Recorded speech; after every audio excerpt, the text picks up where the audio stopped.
Estas son las etapas de la historia del español, empezando por la época prerromana, como su nombre lo dice, fue antes de la invasión romana, que fue en el siglo III a.C. La península ibérica estaba habitada por varios pueblos, los cuales eran los iberos, los celtas, los vascuences, los fenicios, los griegos y los cartagineses. Con la llegada de los romanos a la península, todas las lenguas desaparecieron a excepción del vasco. La siguiente etapa fue la romanización, la cual fue el proceso de aculturación que experimentaron las diversas regiones conquistadas por Roma en el año 218 a.C., donde adquieren la cultura, la legislatura, la lengua, la religión y las formas de organización romanas. La lengua predominante era el latín, donde lo dividimos en latín culto y latín vulgar. El latín culto era un latín literario, utilizado por los escritores, filósofos, las instituciones, los clérigos y escritores. El latín vulgar era el latín hablado, utilizado por los comerciantes, agricultores y el pueblo en general, en donde también presentaban rasgos diferentes según la zona establecida. La siguiente etapa es la época visigoda. Se presenta en el año 409, que es cuando empezaron las invasiones bárbaras. Los pueblos germanos que invadieron la península fueron los vándalos, suevos, alanos y visigodos. Estas invasiones provocaron la fragmentación del Imperio Romano. Además, se adaptan a la cultura romana y adoptan el latín como lengua oficial. Ellos son los que aportan vocablos relacionados con la guerra, como espía, robar, espada, guardia, tregua, albergue, guerra y ganar. La época de los árabes es una de las más importantes, ya que en el año 711 el árabe fue la lengua que más influyó, después del latín, en la formación del castellano, sin necesidad de imponer cultura, lengua o religión. En su larga permanencia en la península hubo constantes enfrentamientos entre dos culturas, la cristiana y musulmana, en la cual hubo un rico intercambio de conocimientos entre las dos culturas. Con esto podemos finalizar con la etapa del castellano, que tiene su origen en el condado de Castilla. Al final de la Edad Media, el castellano es una lengua común entre gentes de diferentes reinos. Los primeros textos escritos en castellano se llamaban glosas. Eran anotaciones hechas por monjes que ya no entendían o olvidaban ciertas expresiones latinas. Alfonso X el Sabio potenció el castellano como lengua oficial, literaria y de cultura, dotada de una norma escrita. En 1492 es la fecha inicial de la consolidación del español, sumando que con el descubrimiento de América se expande al castellano por todo el mundo. Y con esto podemos recordar a Antonio de Nebrija, que fue quien escribió la primera gramática de la lengua española. En el siglo XVIII se funda la Real Academia Española, donde se publica una ortografía, una gramática y el diccionario de autoridades. Para entender lo siguiente, hay que entender que la morfología es la que se encarga del estudio de los diferentes procesos que intervienen en la formación de palabras.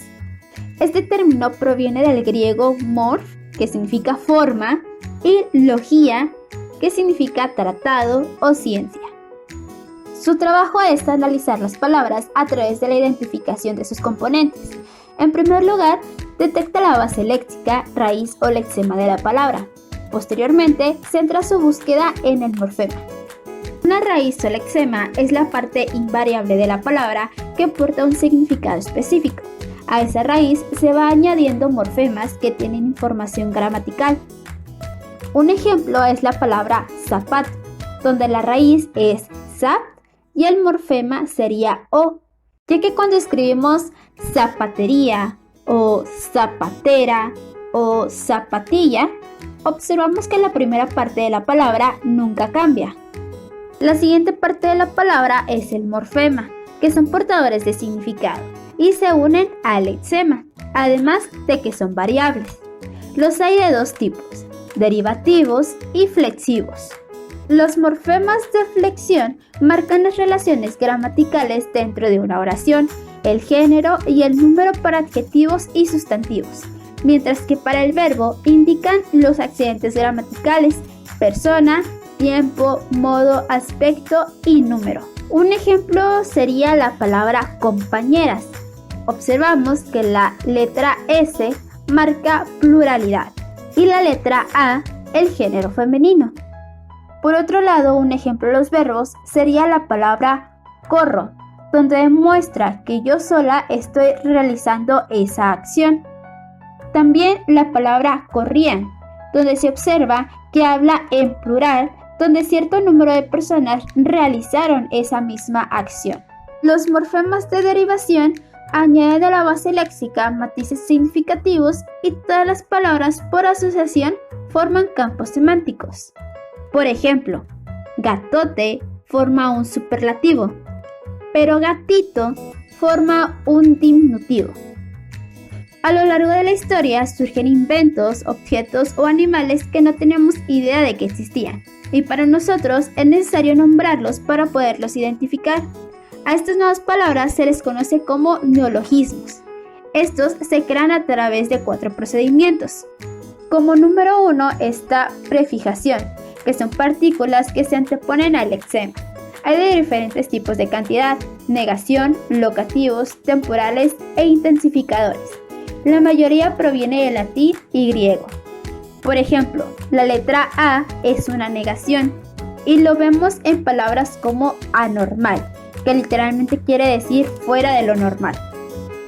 El segundo es sufijación, que son partículas que añadimos al final de una palabra para completar o modificar su sentido o significado. Por ejemplo, atacado, donde ado es el sufijo que quiere decir que ha recibido esa acción. Para síntesis, que consiste en añadir un prefijo y un sufijo al mismo tiempo a la base léxica. Por ejemplo, descafeinado, donde des es el prefijo y ado el sufijo. Esta composición, donde se unen 2 lexemas para formar una nueva palabra y asignar un nombre a un objeto o entidad.